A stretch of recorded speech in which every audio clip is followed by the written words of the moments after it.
Assalamualaikum warahmatullahi wabarakatuh. Jumpa lagi dengan saya, Robin Fahmi. Teman-teman semuanya, baru-baru ini Anies Baswedan setelah dia selesai dari masa jabatannya, dia menemui Pak Jokowi, Presiden Republik Indonesia.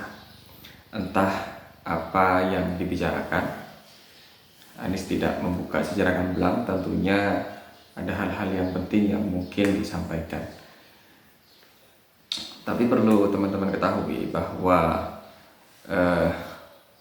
setiap rezim ketika dia sudah mau habis masa jabatannya, publik akan bertanya-tanya kemana arah dukungannya.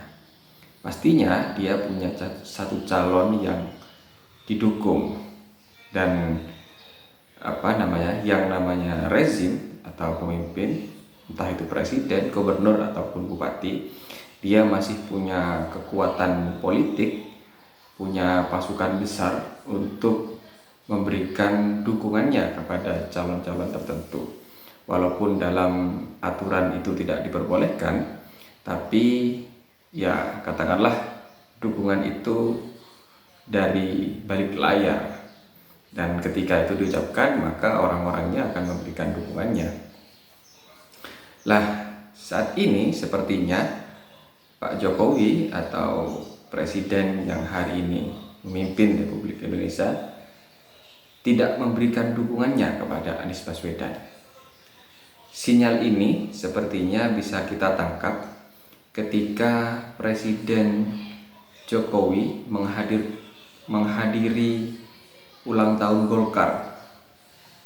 Di sana Pak Jokowi dengan terang-terangan mengatakan bahwa kalau memilih calon presiden jangan sembrono.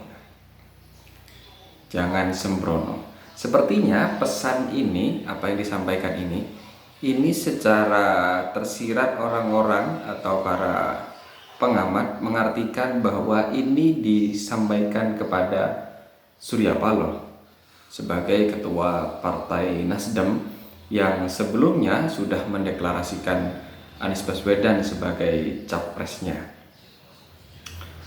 Lantas kenapa Bapak Jokowi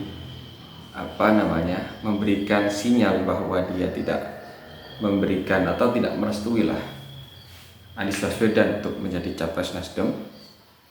Kita flashback ke belakang lebih jauh. Dulunya Anies Baswedan ini pernah, yang mungkin bisa dikatakan dia sosok yang ambisius. Pada tahun 2014, Anies Baswedan sempat mengikuti konvensi di Partai Demokrat, tapi dia tidak terpilih. Lantas kemudian dia mengalihkan sikapnya dan memberikan dukungan kepada Jokowi waktu itu ketika menjadi capres, dan setelah Pak Jokowi menang, Anies Baswedan mendapatkan posisi yang lumayan mentereng, yaitu sebagai Menteri Pendidikan. Tapi sayangnya posisi Anies tidak berlangsung lama.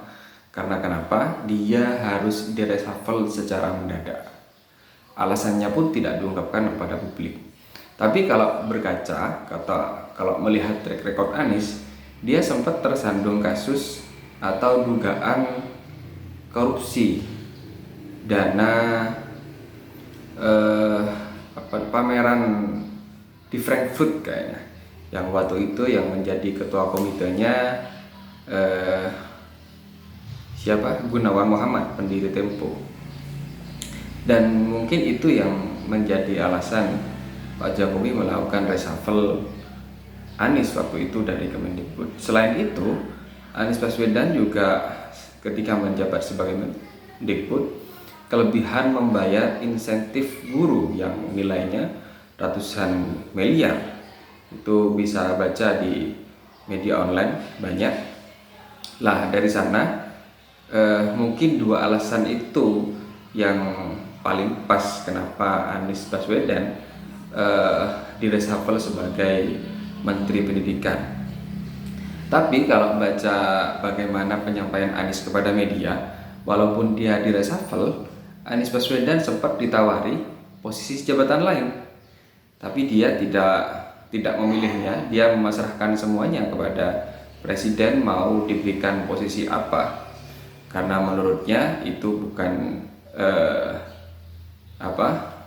kewenangannya, terserah dia diberikan posisi apa sebagai pengabdiannya kepada negara. Entah waktu itu Anies diberikan posisi apa, saya kurang tahu. Tapi yang jelas Anies yang memang saya baca salah satu tulisan, Anies itu sangat menghindari atau menjauh dari Partai Gerindra dan PKS. Tapi ketika pilkada pada tahun 2017, pilkada 2017, apa 2017 ya? Waktu itu melawan Ahok, justru Anies Baswedan naik dari Partai Gerindra dan PKS. Dan disitulah Anies ya bisa mengalahkan Ahok sebagai gubernur DKI Jakarta dengan menggandeng, ya entah ini menggandeng atau ya apa, yang pasti Anies dekat sekali dengan FPI waktu itu. Ketika muncul isu SARA, Ahok melakukan penistaan agama. Dari sana Anies Baswedan bisa mengalahkan Ahok yang waktu itu katanya elektabilitasnya jauh daripada Anies.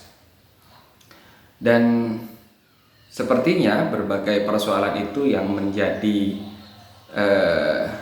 alasan kenapa kemudian Pak Jokowi tidak menginginkan Anies sebagai capres.